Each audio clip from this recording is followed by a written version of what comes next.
worry, Dan. You're all right. You're all right. Don't worry. How you doing, Lisa? Yeah, same here.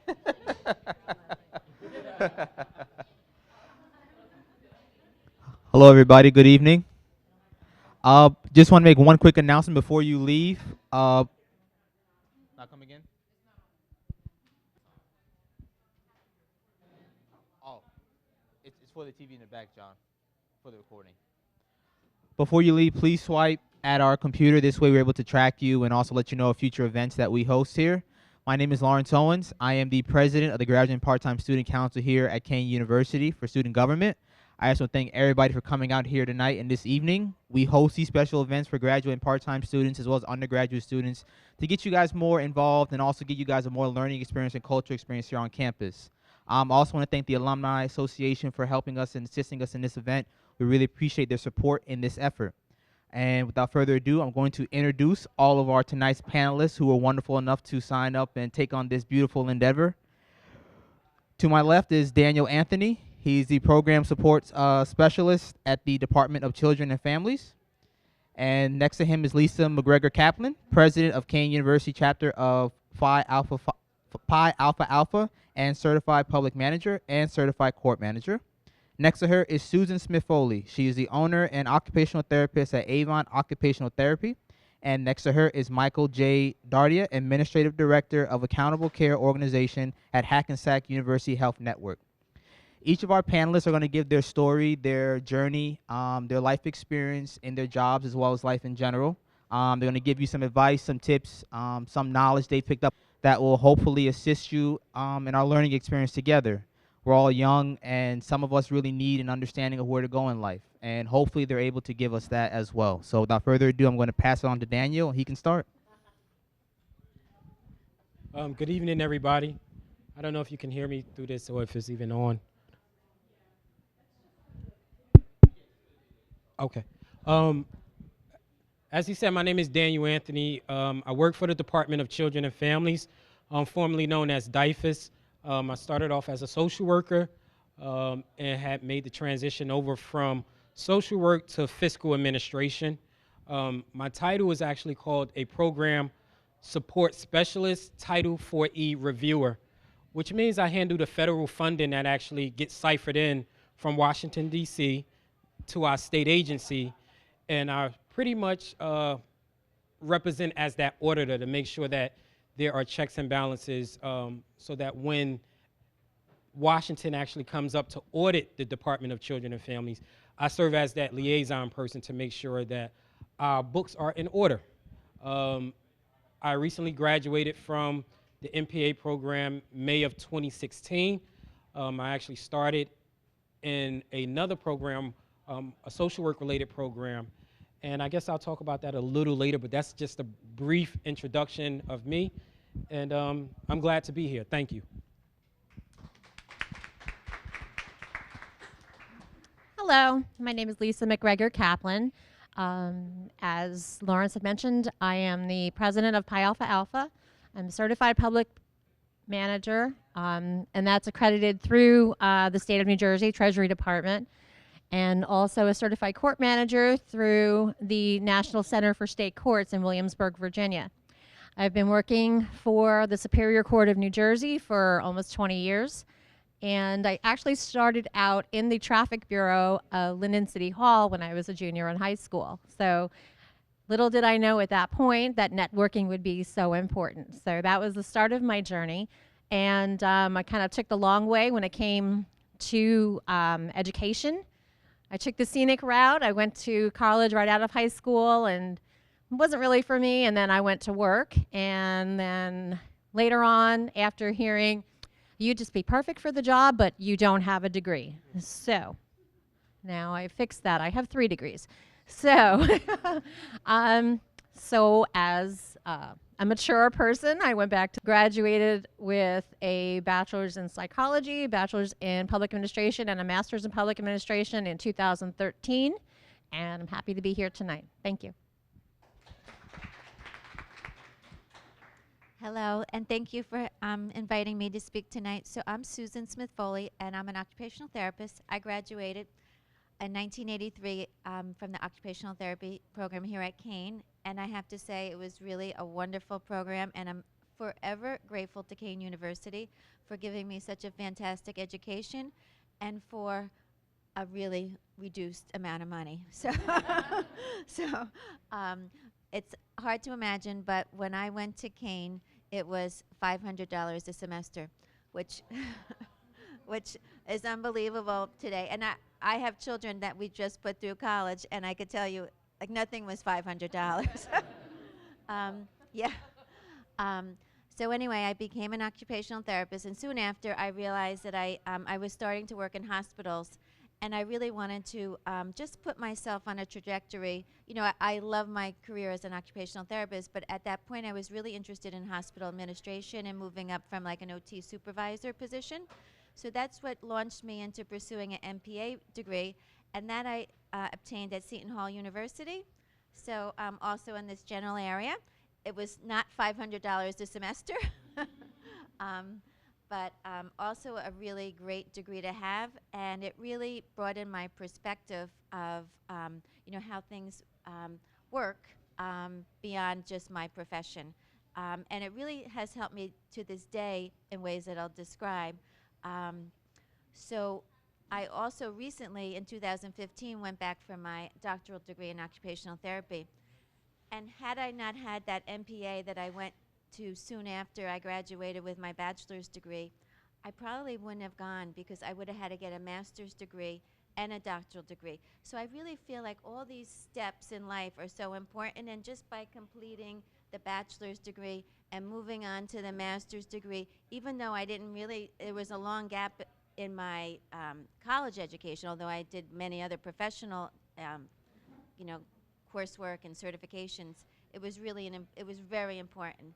And I really think that Kane has so much to offer. And I come from extremely humble roots, so my sisters and I, we had to share a family car and pick a college that we could drive to, and you know, with the one family car. So, you know, somehow we made it work, and we all graduated with degrees from different state universities in this area. So. I look forward to answering any questions or hearing your stories as well.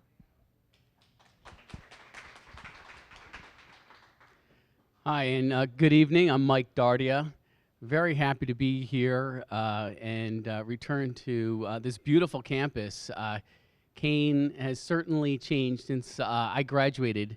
That was 1996. I graduated with an MPA in Health Services Administration.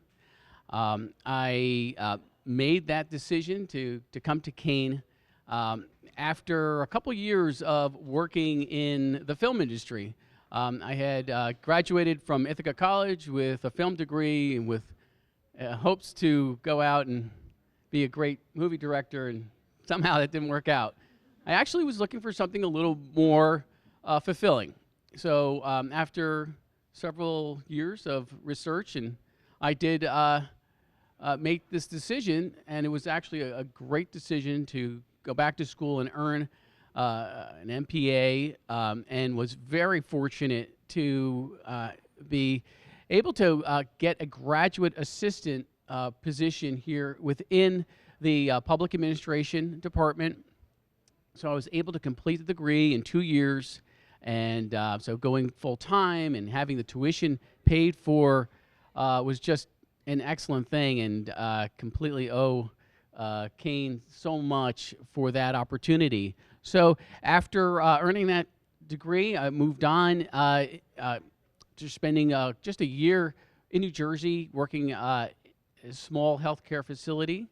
I moved on to some other roles in New York City within some academic medical centers, mostly on hospital administration, hospital operations. Found myself involved in quality improvement activities, and then worked my way into some revenue cycle operations roles. And most recently, I was with Hackensack University Medical Center, where I was running the operations for their accountable care organization.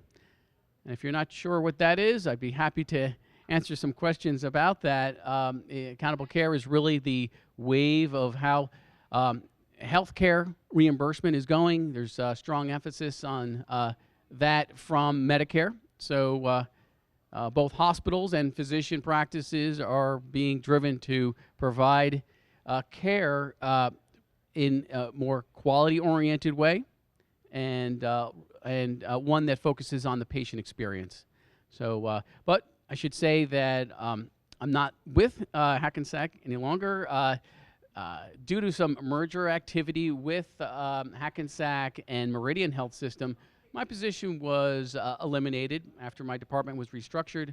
So I'm in transition, and that's another story. I'd be happy to kind of tell you how I'm navigating those waters. So thank you. Thank you, guys. So now we're going to open up to the questions for everybody here. You can ask any questions you guys want to ask them as relates to their job, profession, or anything of life skills in general. So whoever has a question, just raise their hand, and we'll point you out, and they'll answer for you. Go ahead, Jessica.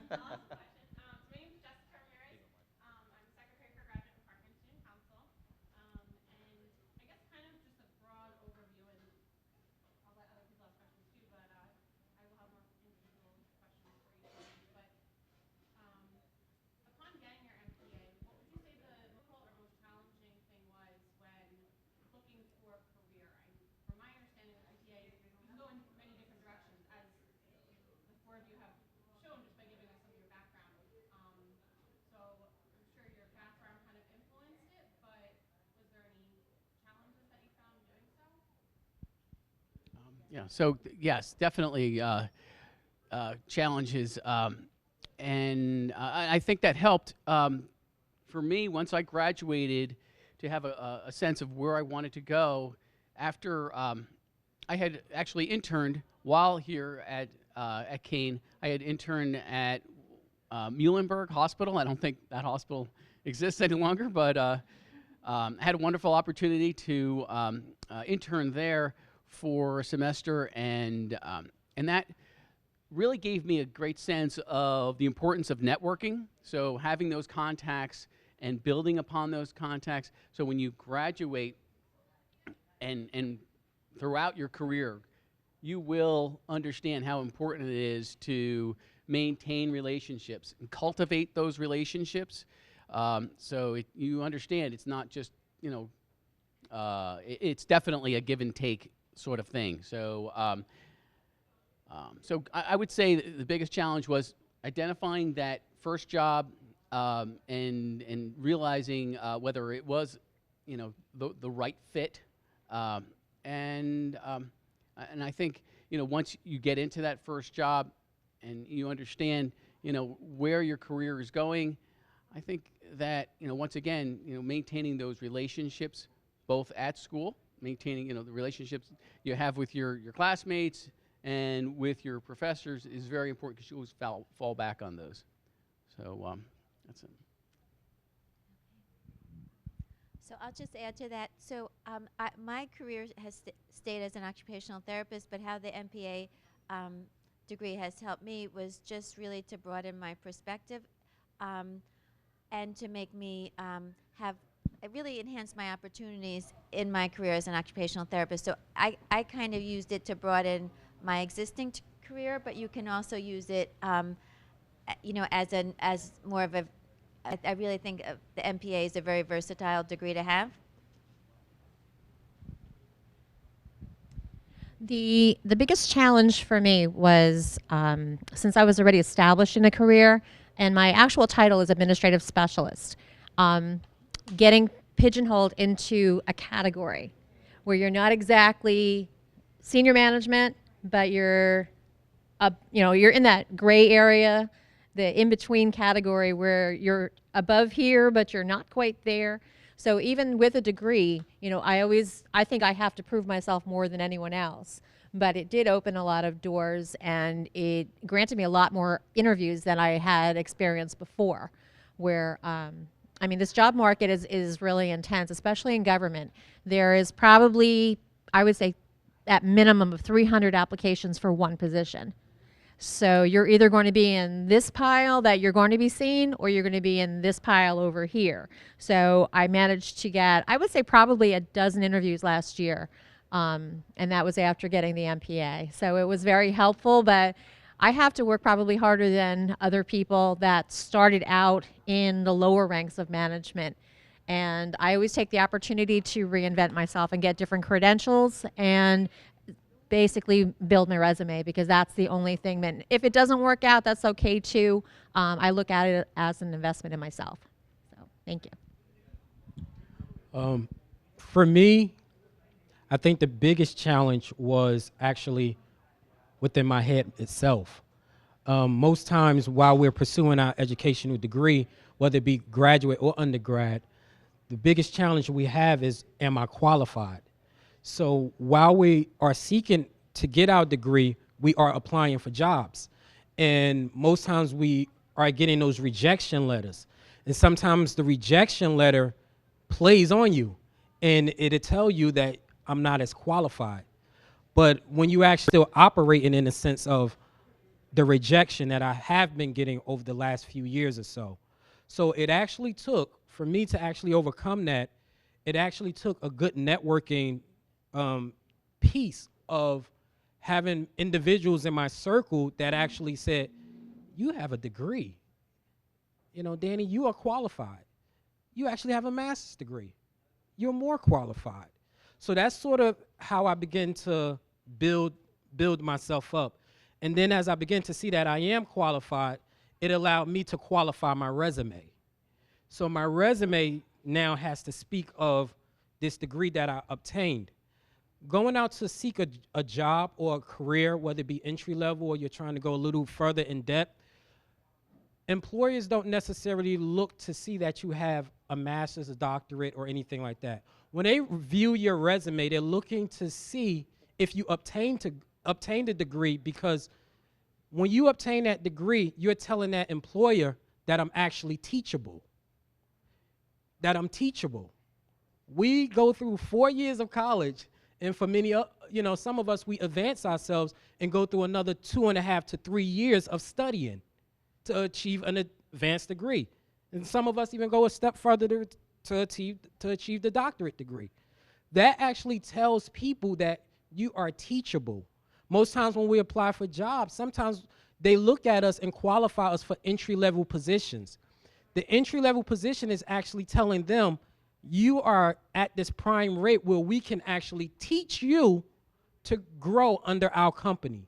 So when you obtain that degree, you're telling them, I'm teachable.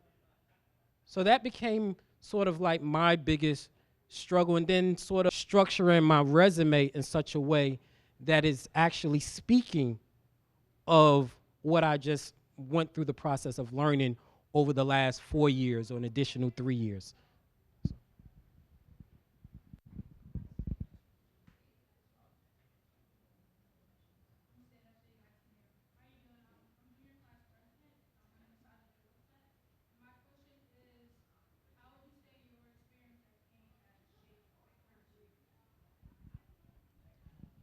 I still got the mic, huh?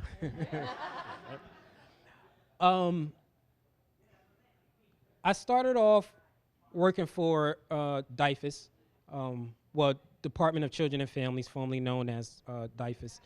And I started off working as a social worker.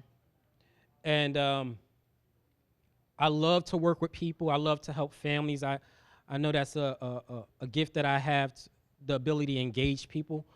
And I thought I would want to put it to use. So I became a social worker. I had an undergrad degree in business finance. And I said, wow, Danny, you obtained a degree in business finance, but here you are working in social services. Now, where's the connection for that? And as I began to try and advance myself as a social worker, one of the challenges that I faced was, according to them, I wasn't qualified enough to be a social worker of a certain magnitude because I did not have a master's degree in social work. So I was only looked at as this person that has basic knowledge. Although I've been working in the field for quite some time, they didn't view me in such a way. So what I decided to do was, okay, you're telling me I'm not qualified. I'm going to go back and qualify myself so that you won't be able to tell me that I'm not qualified again. So in doing so, I decided to pursue a social service advanced degree under a program.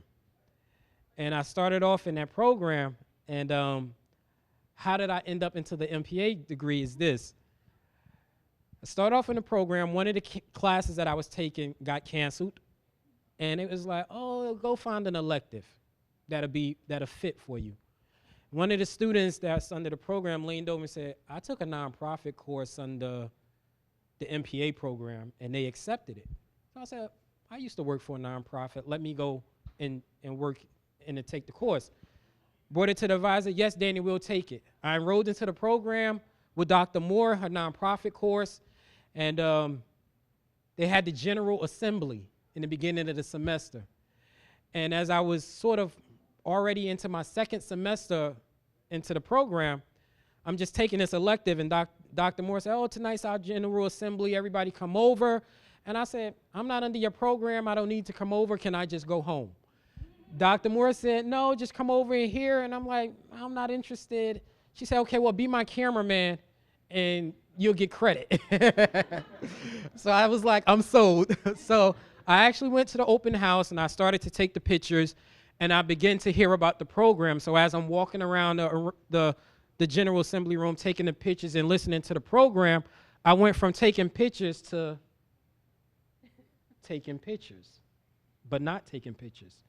Because listening to what the MPA had to offer, it sort of became that aha moment. And that's when I knew, I think I'm going to make this transition into the MPA program. After talking with Dr. Moore, she sort of found out where I was career-wise, what I wanted to do, and where I wanted to go, and we both agreed this would be a perfect fit. So I transitioned into the MPA program, and I must honestly say it was one of the best decisions that I made by far in my life, because not only did it electrify me, so to speak, I wanted to know so much more constantly about the program. I excelled very well in the program.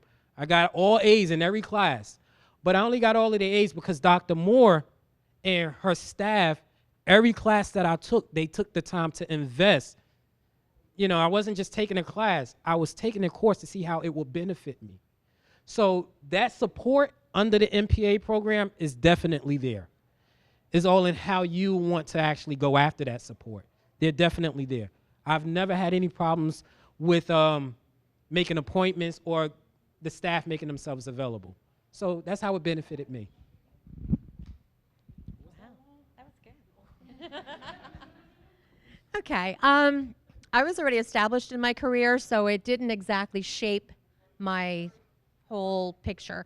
But what it did do, it explained a lot of the managerial procedures, where I was just kind of watching the managers and just kind of shaking my head and say, okay, you know, what are you going to give me next? And now it's more of, okay, this is what they're doing, this is why they're doing it, and it makes sense. And the pieces started to connect, and then I could follow the whole process and then anticipate what the next step is going to be. Whereas it didn't make any sense to me before, where it was just going along. So now, there's a double-edged sword here, though, with the actual classes. And I got this from, I've been here, let's see, from 2007 to 2013. And I always got a kick out of the first day of class, where we would go around the room and everyone would say, what do you expect to get out of the program? And everybody wanted to be a director of something. So that doesn't happen right out of the gate. So you have to pay your dues. You have to work up. And what it is, you're going to see where your pieces are fitting into your puzzle. And not all of it is going to apply to you. You're not going to be interested in all of it, but it's going to make sense. So if you have the book smarts from Kane, and they do make the pieces more manageable, where you can interpret them and you can apply them, it'll make sense when you're out into the business world. And when you go on an interview and they're talking about budgets and they're talking about procedural things, you can have your input and you can show how you can, apply yourself to the position where it's going to work. So that's what I got out of the program. So in regards to Kane, I would say what Kane you in my education, and then what my MPA program from Seton Hall University offered me was enrichment in my degree. And now, so I transitioned from, I went all through public, grade school and high school, and then I came to Kane, which is a public school, as you know. Then I went to Seton Hall, a private university, and now I'm back at a public university. So it's interesting. I would say public university, you get so much value. And I think the diversity is really, amazing. And I just feel like it gives you like real world expertise when you graduate. So, I think each one of us will walk away with a different take of what the MPA degree did for them professionally. But I think that's when Danny was describing it, it's really you tailor it to what you want to be. So the MPA degree it really shaped me in a lot of different ways. As I said, I started this program fresh and didn't have any prior professional experience in healthcare, so it was very influential. So a lot of different stories. One story I'll tell you actually involves Dr. Farahi, and I can't recall whether it may have been my second year. I was taking a quantitative methods class with him, and so first of all, here I am, a graduate assistant. I'm working within his department. I'm trying to make an impression, and I'm in this class. And here he's the chair of the department. I'm pretty nervous, but in the class, I'm like, what am I ever going to use this for? What is this class? What is this course? It's a requirement. I'll just get through it.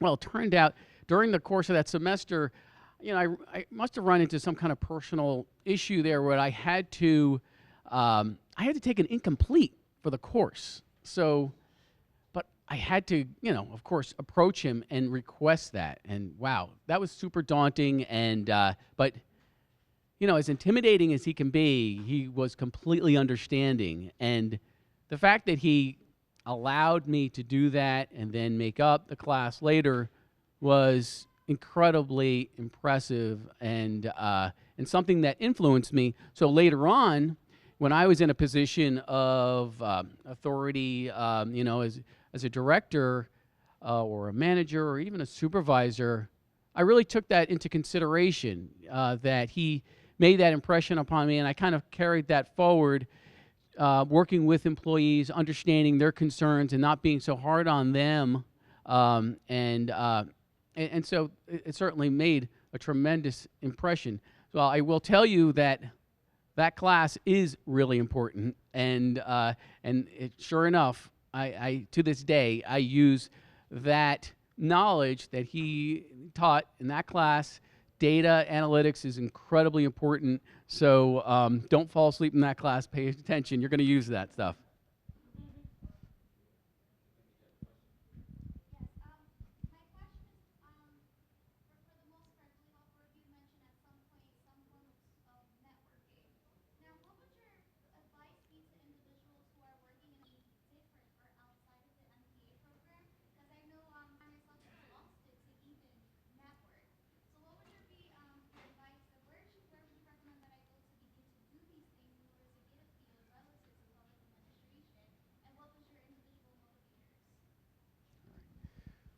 Well, and networking is incredibly important for your career, and I don't have to tell anyone that. Something that you kind of learn, and I'm glad that you have a sense of it now. I didn't really quite get the importance of it until probably a little later in my career.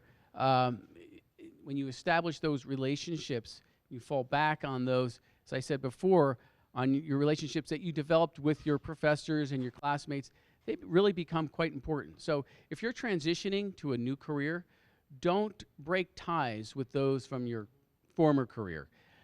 Continue to cultivate those relationships and those folks really are a sounding board for where you're going. Um, you can share ideas with them, and what I've learned as a professional and networking is you just never know who your next hiring manager could be. So, even though you may be in a profession that's different from where you're going to go, I would say continue to cultivate those relationships. See if anyone in your current profession knows of people who may help you going forward. And you'd be amazed at how wonderful people are and how giving they are of their time. Um, as I said, I'm in a transition now. I rely very much on networking, and through LinkedIn, I often connect with people who I don't know, but they know, the profession that I'm in. Maybe they are just, just willing to give maybe 20 minutes of their time. And through that brief conversation, you develop a relationship. And it's completely up to you where it goes from there. So I would say to you, don't forget about who you've met along the way, and those in your current profession. Those folks could really help you out. So continue to network, maybe through LinkedIn or just through basic conversation. Just to add to what Mike just said, also the value of a mentor. And a mentor is, it could be anyone, someone who's guided you. It could be someone from your faith. It could be someone that you currently work with. It could be one of your professors. I'm really big in practicing in the field of autism and autism with children. So I need to network with many other people to really make sure I'm doing best practice for children and families.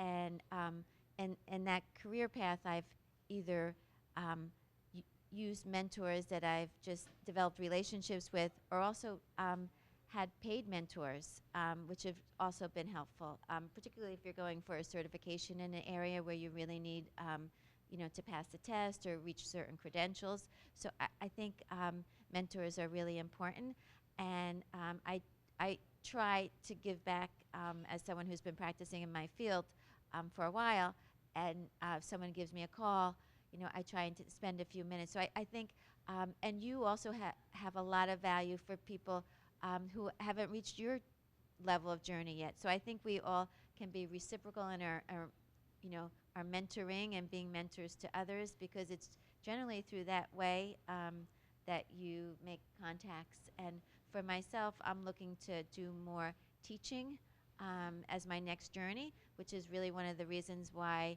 I chose to go back to school now, because to have an advanced doctoral degree is really important when you want to teach, at the university level. So, that's what drove me. But I think it's also having that inner drive.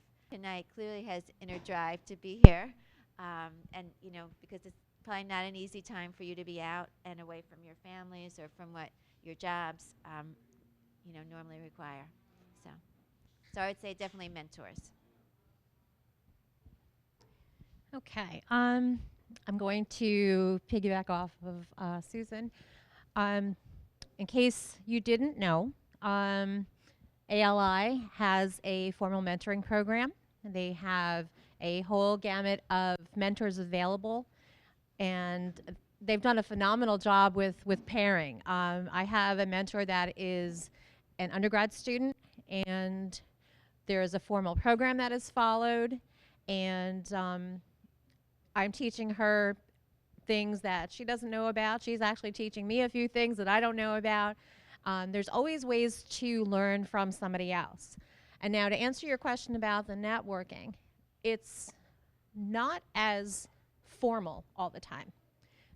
If you went out to lunch with a friend and you're talking about your jobs and you're talking about, I have a friend who does X, that's actually networking.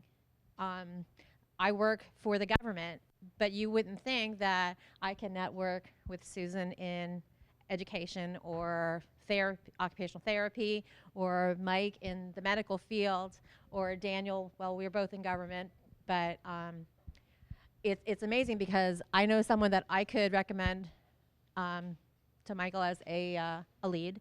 I know probably several people that I could recommend to Susan because my kids have special needs, so I've been through the gamut of what's in her field. And then Daniel, I made a personal recommendation to him recently. So there's always something that you can share with somebody else, and it doesn't have to be as formal as, hello, my name is, how can you help me? If you do that, you're not really going to get anywhere because you don't have any relationship with them. They don't have a reason to help you, and if they do, it's just, I want to say to be nice, but say if you went to like one of these functions here and you happen to be having dinner and the person in front of you is, turns around and says hello, and you get in a conversation of, oh, what's your major? When did you graduate? That kind of thing, and then you get in a conversation about their background. That's networking. So it doesn't always have to be a formal program, but it's anytime you have a conversation about anything, someone can always benefit you. So if you were to build that relationship and keep in touch, whether it's by LinkedIn or it's an occasional email just to say hi or happy Thanksgiving or whatever the thing is. You don't have to be a stalker and say, don't forget me, and that's a true story. I'll give you just a quick example. In 2010, I interviewed over the phone for a job in Arizona for their Superior Court there. I was all ready to move. I had been there for my honeymoon. I was totally excited, and I was looking to go. Ironically, I made the final 2 by a phone interview. They had never set eyes on me. I never got on a plane, never went there, and they ended up giving the job to the person that was already in Arizona. So the moral of the story here is that I kept in contact with the court administrator of the Arizona, actually Maricopa County Superior Court. We, to this day, still just send back and forth little emails. Hi, how you doing? If I see something in the news that mentions Maricopa County Court, I'm like, hey, how you doing? How does this affect you? Or if they have whatever, torrential sandstorms, whatever it is that makes the news, or I'll say, oh, the winning lottery ticket was sold in Phoenix. Is that you? And it's still, he remembers me. He knows who I am. We exchange little greetings, holiday kind of things. I interviewed for 2 more jobs in Arizona over the phone. One of these days, maybe I'll get there, maybe I won't, but there's a lot of options open. So just little relationships, if you can build them, you'd be amazed on how far it'll take you. And it could be just a 2-line email, and people remember you. So it doesn't have to be something as formal of, you look up the CEO's, name and address and just send a generic letter. It's going to go in the square filing. So, so have just the conversations wherever they take you, whether it's on vacation, anywhere. Okay, thanks. Just to piggyback off everyone, as it pertains to networking, we hear a lot about building our brand, trying to build us up or to make us marketable. But the biggest for me when it comes to networking is to sort of build you up. A lot of times we're always looking for that hookup, so to speak. But in my experience, the hookup only happens based upon how well prepared you are for any position that you can potentially be thinking about. So I believe that to invest in yourself, build yourself up, that will begin to expand your knowledge on, okay, now that I'm building myself up, it sort of bursts you out. It'll make you want to go out and connect. It'll make you want to explore other avenues as it pertains to, like you said, like your career. We're all in different careers.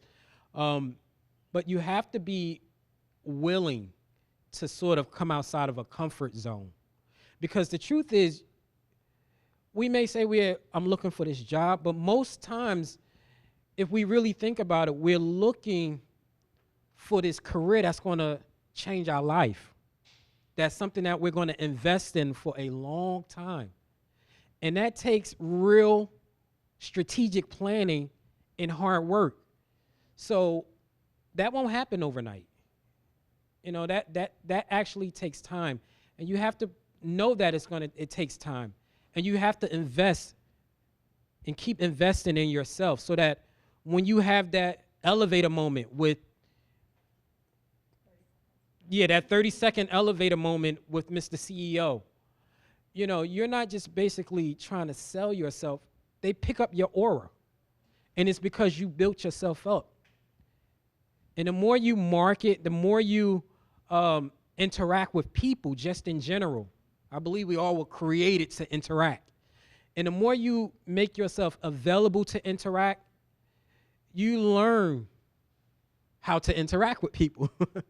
You learn what to say, you learn what not to say. You know, you learn, you know, sometimes, oh, I got this elevator moment, but is it the right time? Sometimes timing doesn't always work in our favor. So you have to know when the time is right. You have to know to invest in yourself. And don't be afraid to try new things. A lot of times, I was even talking with a colleague today, and I'm like, yo, man, I think you should apply for this position. And I'm like, you got the skills, you got the qualifications, you just graduated, you have your master's, and you want to know what his reply was? I don't know, I'm comfortable where I am. You know, I'm like, buddy, so why did you go back to school? You know, you didn't go back to school to stay comfortable. You went back to school to stretch your knowledge so that you can use it and apply it.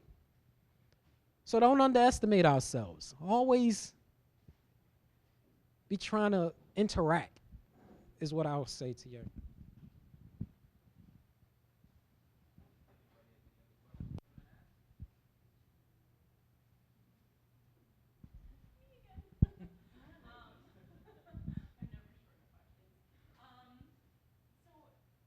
In our day and age, I feel like everything's always changing. Our careers are always changing. The world is changing. Elections happen. Policies change. So, A, how do you deal with change and within the work field? And also, our family dynamics are always changing as well.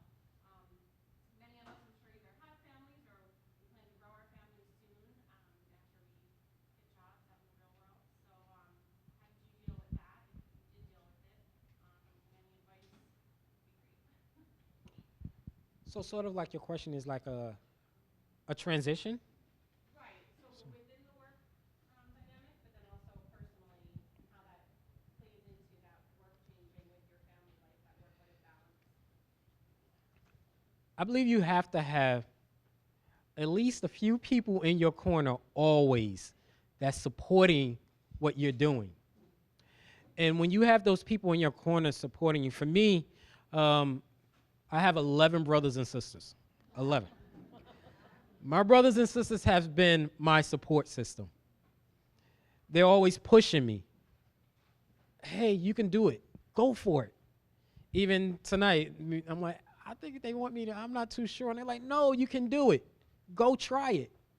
So there has to be this support that you have. Because even with all the confidence that we may have, you know, we still need that support. And whether you have children, a spouse, always be in communication with them, especially when they talk about transitions within a company. You always got to have those conversations with your family. And even within a company, sometimes like she talked about marketing and networking. The more you network, it gives you a greater opportunity that when transition begins to happen within a company, you can say, oh, I know such and such, maybe I can make this transition. Or because I've interacted with them at a few of the holiday functions or events, you know, I can reach out to them.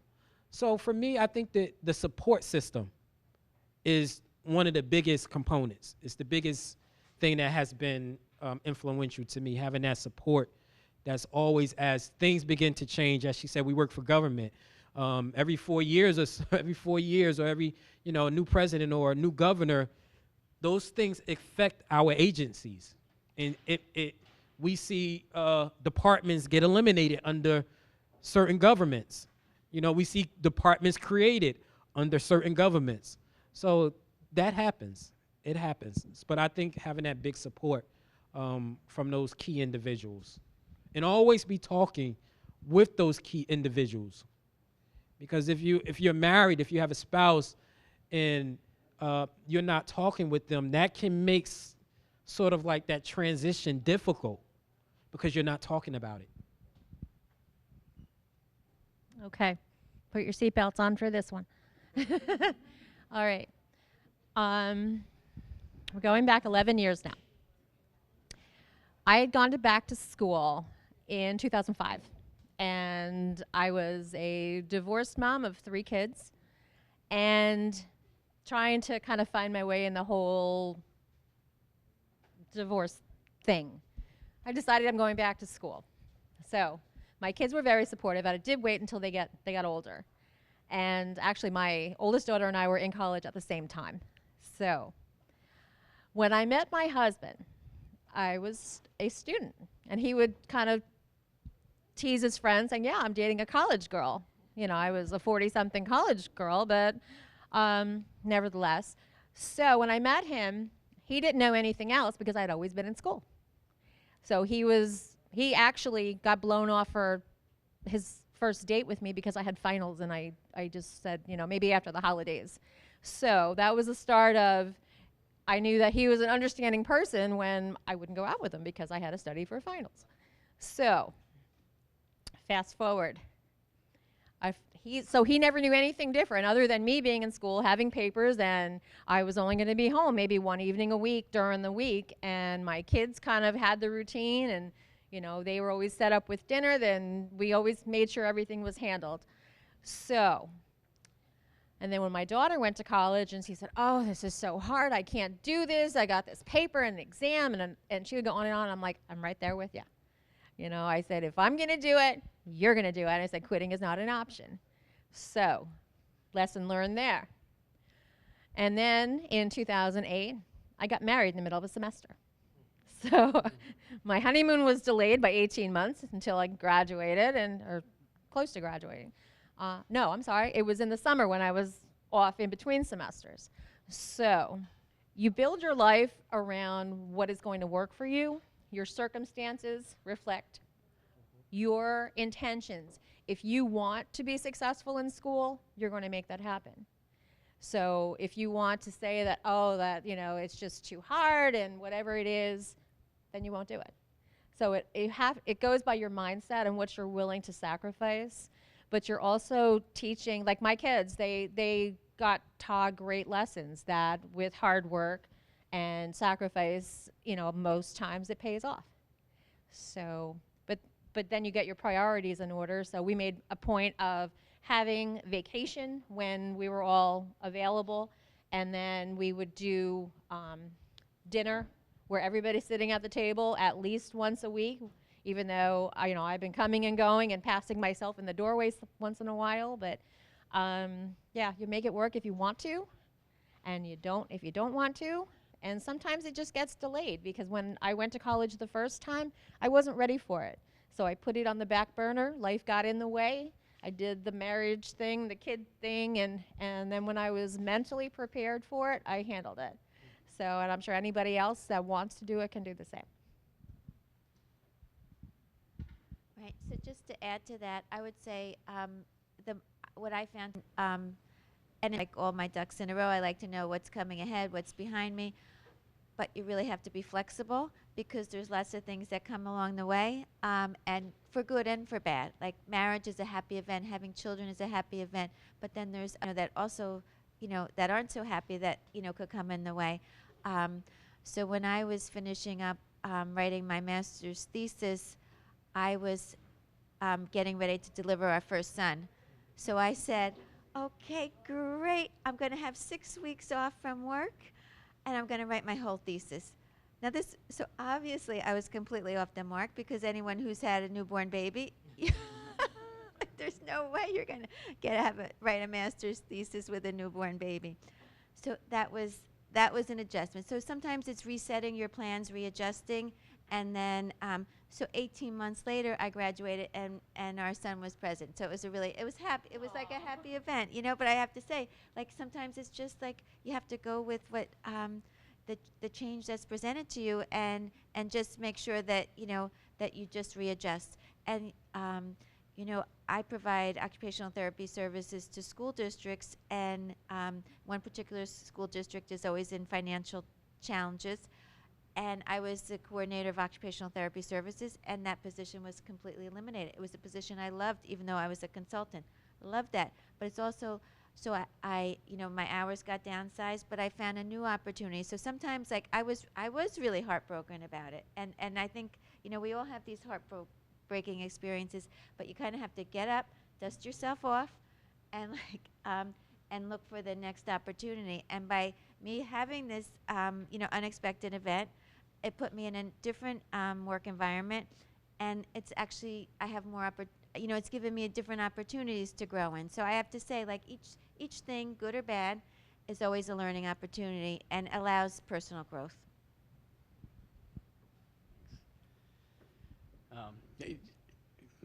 Just when you were mentioning that your first child, it kind of brought back a memory of me. When I had my first kid, my father-in-law said, "Are you ready to change diapers?" And I said, "Sure." How often could that be? Like 2-3 times a day? And he looked at me and he just said, "You're doomed." So anyway, definitely, it's part of life, right? And it's part of your career, especially. My career has been definitely filled with change.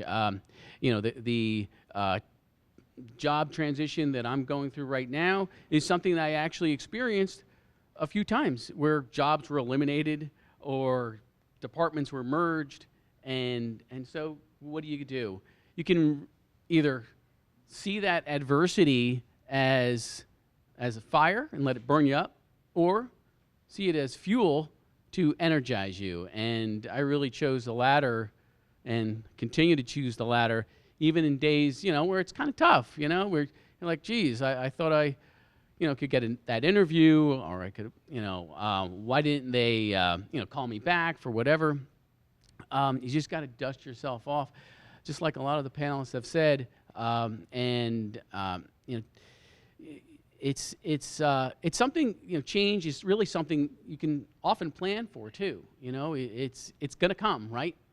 So how do you deal with it? How do you deal with change as a person is really important. Don't let it stress you out. Just let it be part of your life and sort of develop a plan for that adversity, or for whatever. It may not be a major event, maybe just something that you just need to deal with. And throughout each of these professional dips that I've had in my career, I've had great support along the way, and my wife has been fantastic, and other folks that I've worked with have been incredibly helpful. And just to go back to the networking thing, networking isn't. I think it's very rarely for getting a job, and so during these periods where I'm looking, I don't use that networking as an opportunity to ask for a job. I ask for advice mostly, and so when you have these periods where things aren't so rosy, you really can rely on those folks to help you through that, and kind of provide you with maybe some insight that you didn't otherwise have.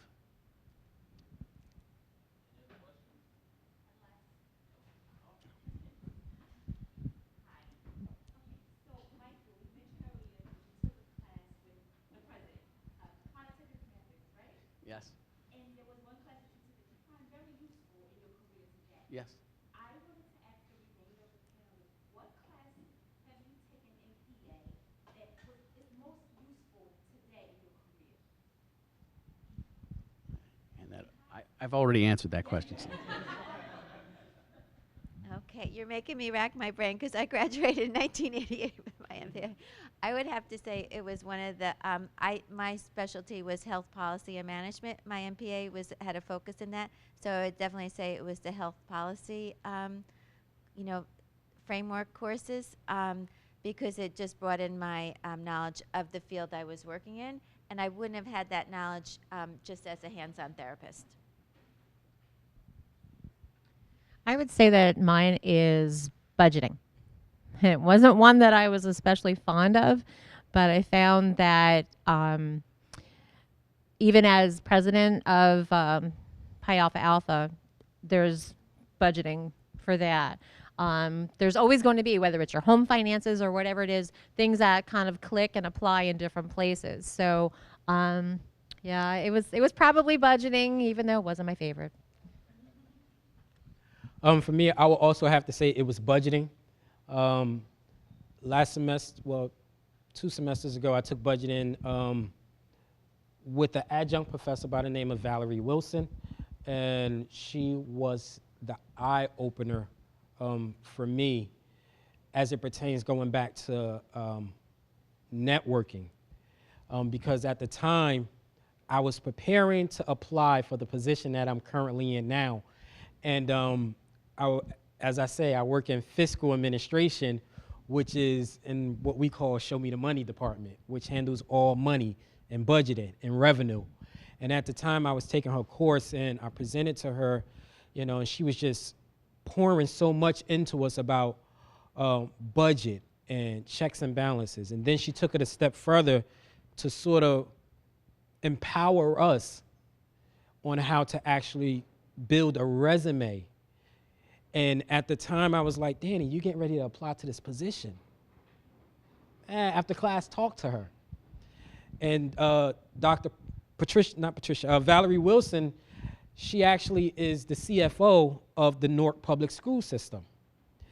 And she was teaching a course, and I said, I'll take a shot. Went to her after class, spoke to her. Valerie Wilson said to me, she said, Danny, this is what I'll do. I want you to come down to my office, set some time to come down to my office in Newark on Cedar Street, and we'll talk about this position you want to apply to. And I went down there and I sat down and I talked with her. She laid out the position. She laid out my resume. After she looked at my resume, I just wanted to rip it up. But had she not done that, I don't think I'll be where I am today, because she took the time to help me restructure my resume to speak of what I'm learning and to say, these stuff, Danny, it needs to go on your resume. And after going through that process with Valerie, I applied for the position. I called her, Ms. Wilson. Now, the semester has ended just about. They called me for an interview. And she's like, okay, I want you to come back down to my office and we'll go through mock interviews. Now, this is my budget professor that I didn't know from nowhere. She said, come back down. I went back down to her office. She took a whole hour with me. And what was so amazing is that to actually get to her office, I had to go through 2 administrators just to get to her. So that told me she was up there.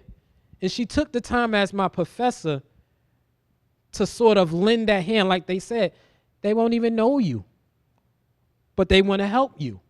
So that networking and marketing. And even I called her back. I got the position.